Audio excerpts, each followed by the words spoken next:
regressamos a uma nova edição deste Ligados em Casa para perceber como é que também as possibilidades digitais vão possibilitando uma ação pastoral inovadora. Hoje temos connosco o Padre Amaro Gonçalo, da comunidade da Senhora da Hora, no Porto, também o Padre Marcelino Ferreira, da Arquidiocese de Braga, responsável pelo projeto Laboratório da Fé, uma presença digital de igreja. Boa tarde, obrigado por estarem aqui na companhia do programa Eclésia, da agência Eclésia, neste espaço que criámos agora. E eu começava por si, Padre Amaro Gonçalo, perguntando de que forma também a sua comunidade paroquial se mobilizou nestas possibilidades digitais, em virtude da contingência que vivemos, mas percebendo que desta experiência alguma coisa pode resultar para o futuro. Olá, boa tarde, Henrique, boa tarde, Marcelino. A nossa comunidade, como de resto muitas outras, percebeu-se de que não podia ficar confinada, isolada, perdida, desacompanhada. E então aquilo que nós descobrimos de imediato é que precisávamos de manter o contacto, de manter a relação, de manter a proximidade, e depressa começamos a intuir e a descobrir que havia plataformas e havia ferramentas, desde esta mais popular, do Zoom, a outras, que estavam à nossa mão e que nós precisávamos de aprender a usar. Alguns da comunidade, até porque são professores, foram provocados por isso mesmo e, portanto, tiveram mesmo que aprender, os que não conheciam. Rapidamente ensinámos uns aos outros a fazê-lo e encontramos esta forma de estarmos presentes, esta e outras, para além do Facebook, dos diretos, para as celebrações, mas também para a oração, para outras atividades e, sobretudo, as reuniões de grupo, porque, de facto, nós talvez nos demos conta agora de que poderíamos facilitar um bocadinho a vida às pessoas e poderíamos resolver muito mais coisas por esta via, sem negar a necessidade do tátil e do contacto humano, obviamente. Há, de facto, muitas coisas que nós, pelo menos em parte, poderíamos habitualmente usar para facilitar a proximidade e a participação das pessoas. Portanto, rapidamente nós vimos-nos nesta necessidade, porque também percebemos que mesmo as famílias que têm, enfim, menos recursos tecnológicos, mesmo os idosos, rapidamente pediram ajuda aos seus netos, aos seus filhos, e telefonam, fazem videochamadas e usam o WhatsApp. As pessoas, mesmo as mais idosas, deram-se conta de que tinham à mão algumas ferramentas de que habitualmente não se serviam. E, portanto, neste sentido, este confinamento funcionou como um acelerador de mudanças que estavam a ser muito lentas e que nós próprios dizíamos que, e se calhar até eu, quando me falavam de fazer encontros de noivos por Skype, eu ainda torcia um bocado o nariz, digamos assim. E agora estamos a fazê-lo porque percebemos que não temos alternativa e que esta alternativa, em muitas situações, é mesmo uma boa alternativa, não é um mal menor. Até em muitos casos é um bem maior. E, portanto... Padre Amaro Gonçalo, mas perguntava-lhe eu, até que ponto tem conseguido, com estas plataformas, um grau, pergunto eu, de interatividade com a comunidade cristã? Muitos sacerdotes, também o seu caso, possibilitam o acompanhamento dos momentos litúrgicos, mas tem-se conseguido ir um bocadinho mais além, conseguir a proximidade das pessoas, ter o retorno da comunidade também através destes meios. Sim, nós temos esse retorno e ele é visível, por exemplo, quando nós resolvemos fazer a visita pascal, digamos assim, móvel, nós não entregamos nenhuma informação impressa, nenhum flyer, não deixamos nada nas casas, nas famílias. E no dia de Páscoa toda a gente sabia e as portas estavam todas abertas, as janelas todas abertas, as varandas todas abertas. E, no entanto, as pessoas chegaram lá pelas redes sociais, chegaram lá pelas informações dos netos, dos filhos, e, portanto, nota-se esse retorno, até pela forma como as pessoas interagem. Por exemplo, na transmissão da Lectio Divina, as pessoas, às vezes a gente sugere que no momento da oração, que exprimam também a sua prece, a sua súplica, o seu louvor, e as pessoas digitam e escrevem. E veio, por exemplo, tive uma Lectio Divina que estavam 400 e tais pessoas em permanência. É uma coisa que eu nunca consegui na igreja, nem coisa que se lhe pareça. E, por exemplo, nas próprias celebrações da Eucaristia, vês que as pessoas vão pondo amém, graças a Deus, como que respondem também digitalmente, não é? Não para dizer eu estou aqui, eu estou a responder. Acho que, e depois nota-se também no retorno, por exemplo, até das pessoas que têm vindo trazer ofertas à comunidade, que têm feito ofertas através de transferência bancária, até para efeitos de intenções de missa ou para ofertas, dizendo nós não podemos ir. E porquê? Porque as pessoas estão de facto do outro lado e preferem, embora até tenham transmissões com muito mais qualidade, as que são transmitidas a nível nacional, pelas televisões, etc. Mas é diferente para as pessoas terem ali a imagem da sua paróquia, ou do seu pároco, ou do seu pastor, que lhes fala de uma maneira singular. E eu tenho esse retorno porque vemos, por exemplo, os catequistas estão todos a fazer a catequese pela plataforma Zoom.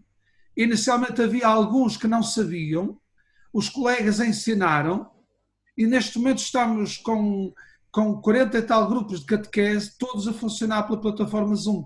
E são muito poucos os miúdos, os catequizandos, que não acompanham. Há um ou outro, estamos a ver também a possibilidade, porque alguns foram ajudados pela Câmara também através dos portáteis, etc. Há uma outra família, mas os catequistas ligam, telefonam e pedem-lhes um retorno. Pedem que façam uma pequena prece. Há dias numa catequese, por exemplo, era uma catequese sobre oração, estavam a explicar o que era uma ejaculatória, que era uma espécie de SMS para Deus, e Deus respondia e tal. E depois propuseram aos miúdos que fizessem em casa uma pequena ejaculatória, que mandassem um pequeno vídeo. Nós recebemos dezenas de vídeos disso. Portanto, há um retorno. E depois com uma grande vantagem que eu vejo, e que isso também já se sente, quer a nível pastoral, mas também a nível educativo. Por exemplo, há dias o Ministro da Educação dizia que nunca viu as famílias tão envolvidas no processo educativo. É verdade que pronto, as pessoas também estão mais em casa, ou uma parte está em casa, isso é mais possível, mas de qualquer maneira, os recursos que têm sido usados para o ensino obrigaram a aproximar mais os pais e interessá-los pelo processo pedagógico, não é? Muitas vezes os professores queixam-se, querem falar com os pais, e eles não aparecem às reuniões, fazem reuniões de pais, eles não aparecem, nós também nos queixamos, e no entanto agora são muitas vezes os pais e professores e catequistas e padres a interagir. Portanto, eu sinto que há uma grande interação, e acho que este é o meio que não dispensando, obviamente, porque todos nós sentimos fome e sede do tátil, do humano, do olhar, do abraço, sem negar essa necessidade. Creio que este boom, digamos assim, tecnológico, informático, digital, nos acelerou e nos provocou uma maior habilitação.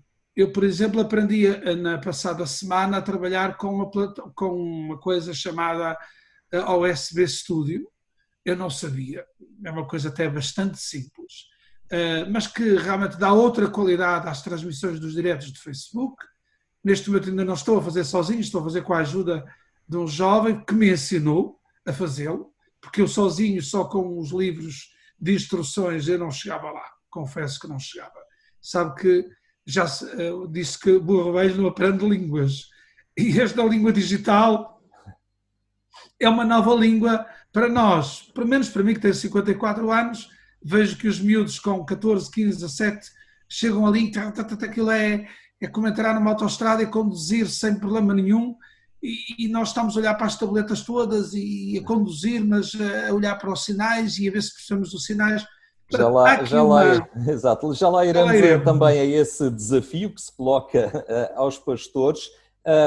Padre Marcelino, ainda antes deste estado de pandemia que se abateu sobre nós, já tinha tido de alguma forma também esta intuição de que a via digital era eficaz e suficientemente rica para chegar junto das pessoas, também levando-lhes esta boa nova do Evangelho. Surgiu o Laboratório da Fé, que pretendia precisamente dar resposta e tirar partido destas vias de comunicação. Como é que o próprio Laboratório da Fé, agora, ao fim e ao cabo, está a funcionar neste momento também em que toda esta onda digital acabou por invadir a Igreja? Olá, boa tarde a todos, aqueles que nos seguem nestas conversas da Eclésia. O Laboratório da Fé tem a sua existência ligada ao Ano da Fé, no ano em que o Papa Bento XVI fez para toda a Igreja a proposta de celebrarmos o Ano da Fé, e por isso nós entramos nesta situação já com uma presença na internet e de facto dermos continuidade à nossa presença. Fizemos algumas adaptações, nomeadamente na série que tínhamos pensada para o tempo de Páscoa, que se transformou numa série sobre o medo, Sem Medo, que está a ser desenvolvida e está a ser apresentada a cada domingo, e também acompanhamos essa série com uma liturgia familiar. Já tínhamos também uma proposta simples para completar, em sintonia com a nossa ferramenta, Ter Uma Só Mensagem, uma parte de catequese, e então também ligamos com catequese familiar. E essa foi a novidade que nós trouxemos ao Laboratório da Fé. Demos continuidade ao projeto, mantivemos a ferramenta Ter Uma Só Mensagem e propusemos uma série sobre o medo, Sem Medo, com essa abertura ao tempo que vivemos e uma proposta especificamente para as famílias em casa celebrarem o domingo, essa presença que está ausente fisicamente, mas que se torna presente através da oração nas famílias. Como é que, pergunto eu, têm explorado também, digamos, numa linha estética, visual, dos tempos de comunicação, o facto de passarem uma mensagem de Evangelho nas redes digitais, sabendo que há aqui uma linguagem específica, um dialeto às vezes próprio, que difere um bocadinho daquele que é utilizado no ambiente dos templos. Foi uma caminhada que foram fazendo também nesta linha? É uma caminhada que continuamos a fazer. Eu costumo dizer que eu sei dizer como não se faz, mas ainda tenho de aprender a fazer bem ou a fazer melhor. E de facto, essa é uma das preocupações que continuamos a ter no Laboratório da Fé, é encontrarmos a melhor linguagem para estarmos presentes nas redes sociais. Mas creio que a pouco e pouco vamos fazendo esse caminho e vamos fazendo uma aprendizagem, e tem sido muito interessante fazer esse caminho e descobrir como podemos transmitir a mesma mensagem, mas com uma linguagem que seja oportuna neste meio digital. Pois porque posso comentar? Diga. Sim, perfeitamente, força. Uma das grandes dificuldades, de facto, é que nós não podemos simplesmente transpor para o exterior a imagem do que fazemos interiormente. Isto é, se eu celebro para um grupo fechado que está circunscrito àquele espaço físico, é uma coisa. E, portanto, se eu celebro aí, as minhas preocupações de linguagem, de mensagem, de imagem, são umas. Agora, o risco, e também se nota, claro, muitos de nós, eu estou a aprender, o risco é simplesmente destapar o teto da igreja, digamos assim, e as pessoas verem do lado de fora o que nós estamos a fazer lá dentro, e mantendo tudo igual. E isso é que me parece um bocado arriscado. Porque nós, se falarmos uma língua digital, as nossas linguagens também têm que ser diferentes. E se nós usarmos o mesmo eclesialês, o mesmo teologuês, digamos, o mesmo liturguês, ou liturguês, se nós não temos nenhuma capacidade de mudar as imagens, as metáforas, e de cuidar de algumas coisas do ponto de vista estético, é uma aprendizagem que precisamos fazer, porque eu vejo, que também acompanho e vejo outros, eu tenho consciência de quando estou a transmitir uma oração, ou uma celebração, ou uma formação online, eu tenho consciência de que tenho um público-alvo e de que estou nu diante das pessoas. Quer dizer, não é a mesma coisa que eu estar a fazê-lo com 4 ou 5 pessoas que falam a minha linguagem. E, portanto, esta aprendizagem de uma linguagem nova para uma língua nova, porque não basta aprender, digamos, o funcionamento da língua, mas depois é preciso também uma língua, normalmente a uma língua subjaz uma cultura, não é? Eu posso aprender a falar português, saber como se constrói as frases, mas não ter uma forma portuguesa de pensar, digamos assim, uma cultura portuguesa. E esta é a nossa dificuldade. Penso que quanto mais velhos nós somos, claro que há pessoas que têm uma grande capacidade de ajornamento, de adaptação, e eu tenho alguma dificuldade, sinto isso.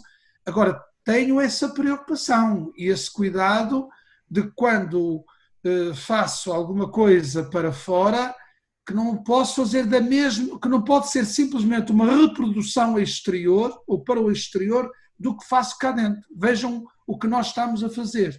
Não, estando a fazer, eu tenho que partir do pressuposto, acho eu, de que os que estão do lado de fora do espaço físico onde eu estou, também estão lá a participar. É como uma presença invisível naquela celebração, naquela formação, naquela oração. Claro. E, portanto, não posso fazer de conta até na forma como a gente se dirige às pessoas, como olha para as pessoas, etc. Agora, acho que isto exige, na minha perspectiva, acho que de leigos e de pastores, mas também de nós pastores, porque nós não estamos habituados a estar diante de uma câmara. Entendo que esta também deve ser uma missão partilhada com os leigos da comunidade.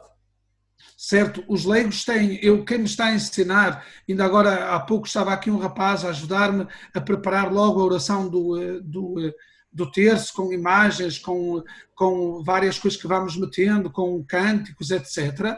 E ele fará a parte técnica, digamos, está com a regi, diríamos assim, para eu não estar tão, quer dizer, a rezar e ao mesmo tempo com essa quantidade de coisas. Se calhar daqui a uns 4 ou 5 dias eu até já conduzo, como a gente quando aprende a conduzir e já não olha para a frente do carro e já anda, mas de facto nós precisamos de aprender isso e acho que é uma urgência, porque nós não temos eu pelo menos não recebi uma educação, digamos, estética, litúrgica, nesse sentido, para saber estar diante de uma câmara, colocar-se numa posição, a não estar decaído. A gente vê imagens que de facto eu depois também vejo a minha, que às vezes também vou ver e dizer, aquela imagem é um bocado aborrecida.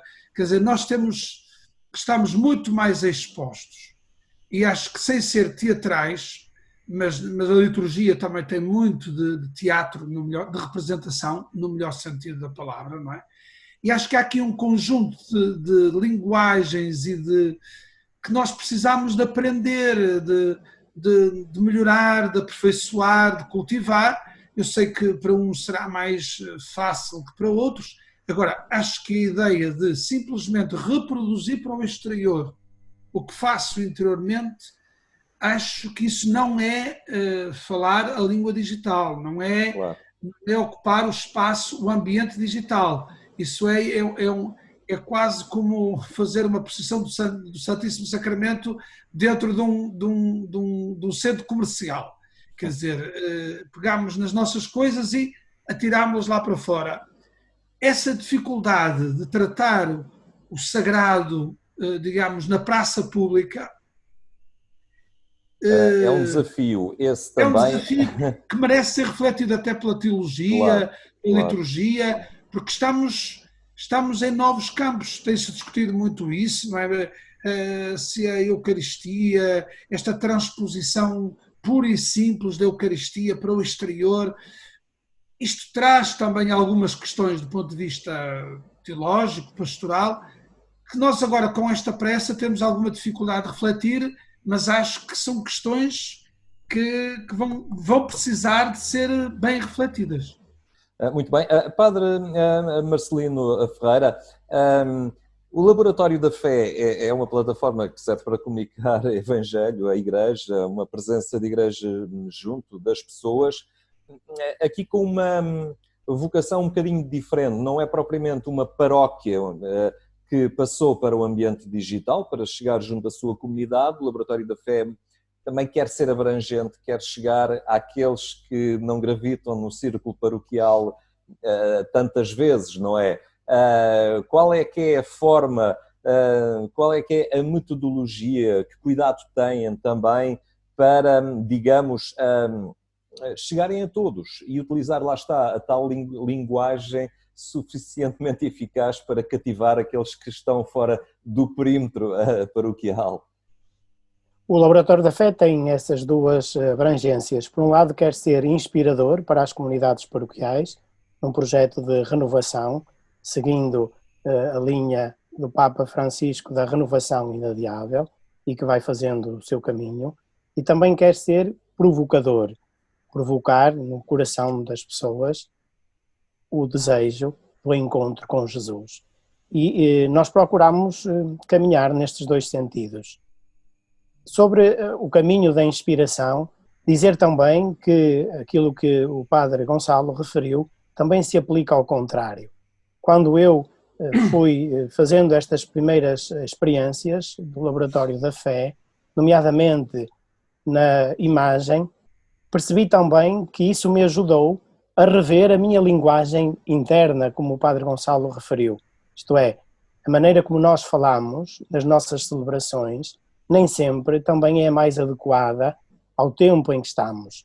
E o facto de nós entrarmos nas redes sociais e de fazermos esta aprendizagem sobre essas linguagens também nos permite levar uma mais-valia para as nossas comunidades. E este tempo que vivemos, creio que pode deixar essa semente no coração daqueles que se aventuraram assim de uma forma radical.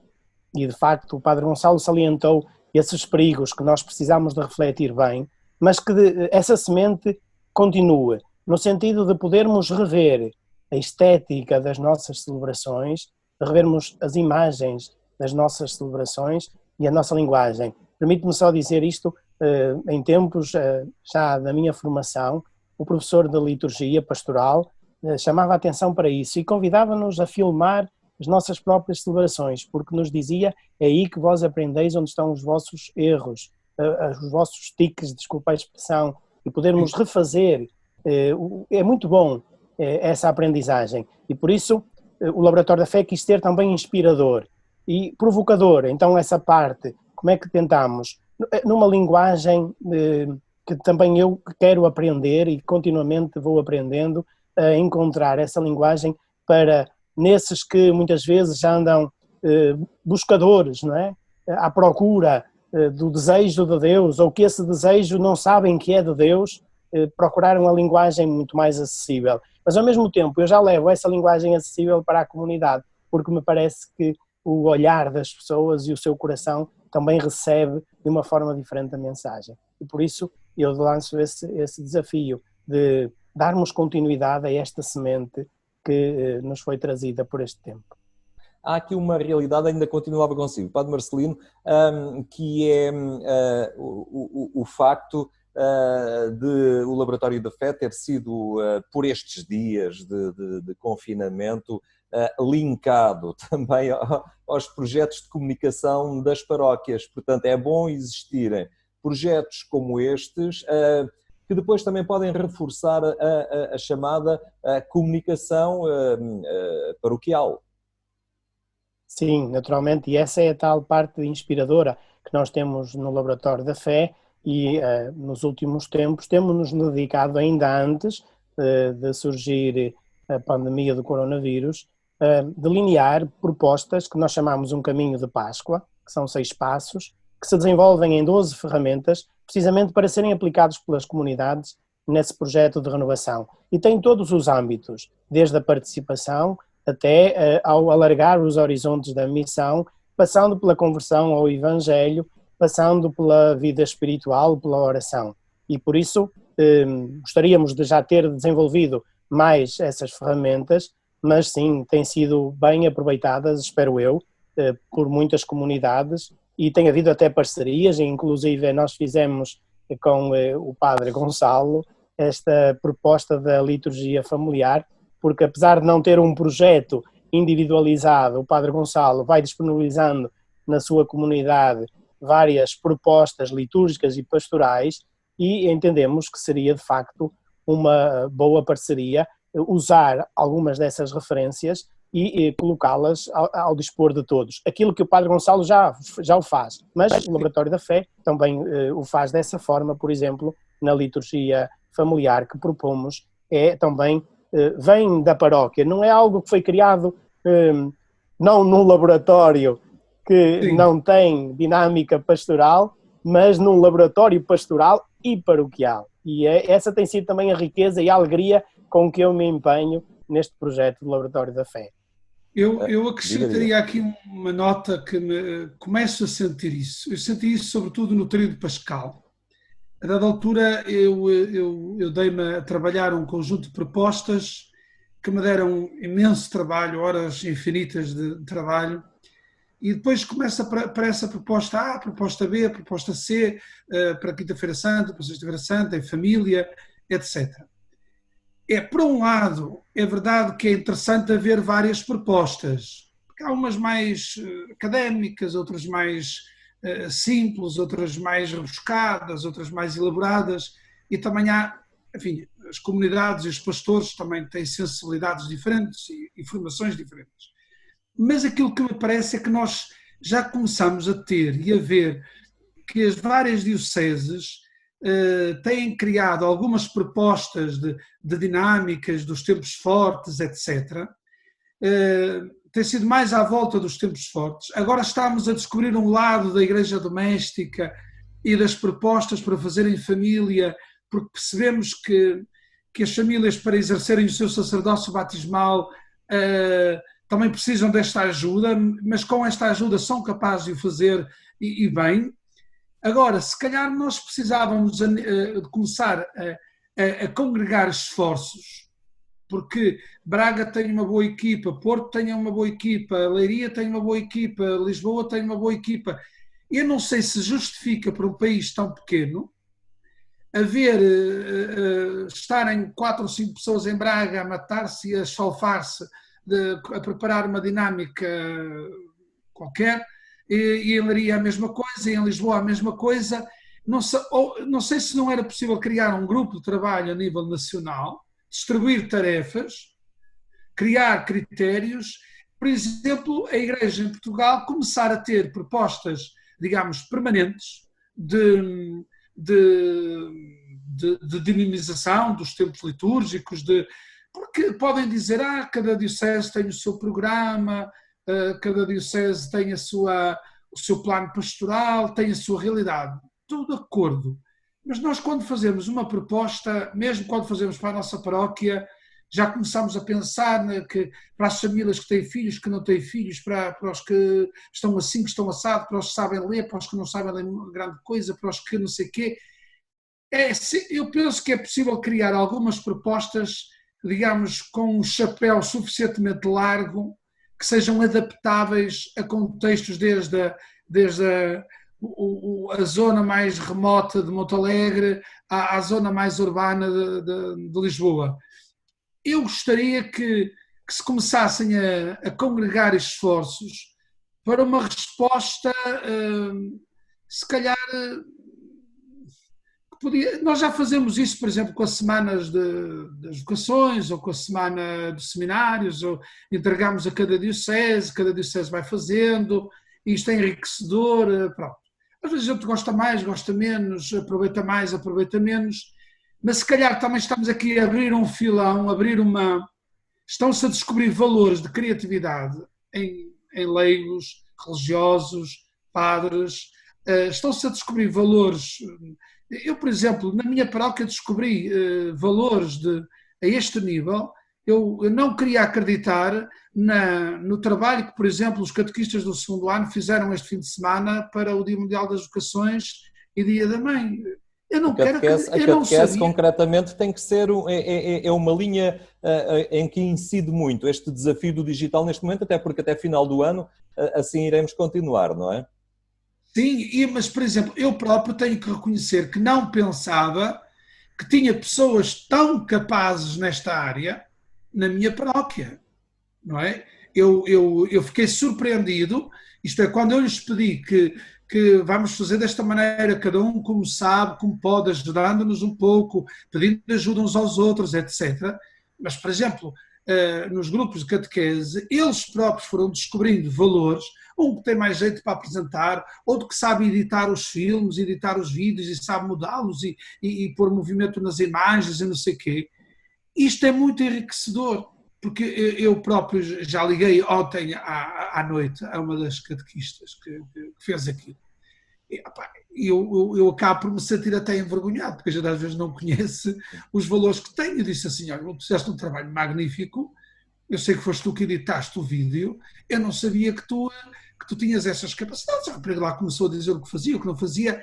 Portanto, eu acho que nós temos aqui também uma possibilidade de ampliar os ministérios laicais e esta comunicação digital nas paróquias bem pode ser um ministério laical, não é? Sem medo, que é tão importante como ser catequista ou ser leitor. É um ministério, pode ser um ministério. Se calhar nós começamos a descobrir que um dom destes é realmente um dom muito grande para uma comunidade que quer comunicar com eficácia, não é? E entrar neste ambiente digital de uma maneira assertiva. E temos todos que aprender, mas eu acho que nós, os padres, também precisamos muito de aprender. Eu falo por mim, porque sinto mais dificuldade nisso, e um dos desafios que vou fazer à Diocese é que mesmo nós, os padres, tenhamos um ciclo de formação para esta área, formação técnica, estética, que nos ensina um bocadinho a trabalhar com estas ferramentas. Porque, de facto, são ferramentas que nós não, digamos, estamos a usá-las de uma forma um pouco primária, porque não sabemos muito mais, e às vezes, diria, vou usar uma palavra perigosa, mas às vezes também de forma irracional, isto é, metemos a fazer as coisas e nem sempre medimos bem se não nos estamos a espetar, se aquilo é o caminho. Portanto, eu tenho muitas dúvidas e a gente vai lendo. Padre Marcelino, percebe que de alguma forma daqui para a frente as coisas poderão ficar um pouco diferentes e forçosamente, ou não, a Igreja terá que sublinhar mais, dar mais atenção a esta forma de chegar junto das pessoas? As coisas serão diferentes necessariamente, até porque os próximos meses serão sempre de adaptação, nomeadamente à questão presencial. E, portanto, não podemos perder esta oportunidade e não vamos no dia 30 de maio abandonar todos estes projetos, ainda que tenham sido assim, como referiu o Padre Gonçalo, sem o critério de ponderação, mas que se avançaram, muitos projetos avançaram, muitas paróquias foram à procura de chegar junto das pessoas, junto dos seus paroquianos, então deixarmos que isso continue, amadurecermos, porventura, sim, purificarmos um pouco dessa presença, mas eu creio que não será mais possível fazer de outra forma. Mas gostaria, de facto, que todos nos sintamos comprometidos com esta evangelização digital, vamos chamar assim, com esta presença da Igreja e das comunidades. E creio que sim. Não será de outra forma, porque o Espírito Santo não vai deixar que nós abandonemos estes projetos. Certamente surgirão formas muito inovadoras. Eu agradeço muito a ambos, aos dois, terem estado hoje aqui conosco. Voltaremos a conversar certamente em encontros futuros e agradeço muito também a forma como partilharam esta vossa experiência de presença no digital e em particular esta vontade de querer fazer melhor, não é? De querer evoluir também nesta forma de fazer pastoral. Obrigado por terem estado hoje aqui neste Ligados em Casa. Muito obrigado. Boa tarde.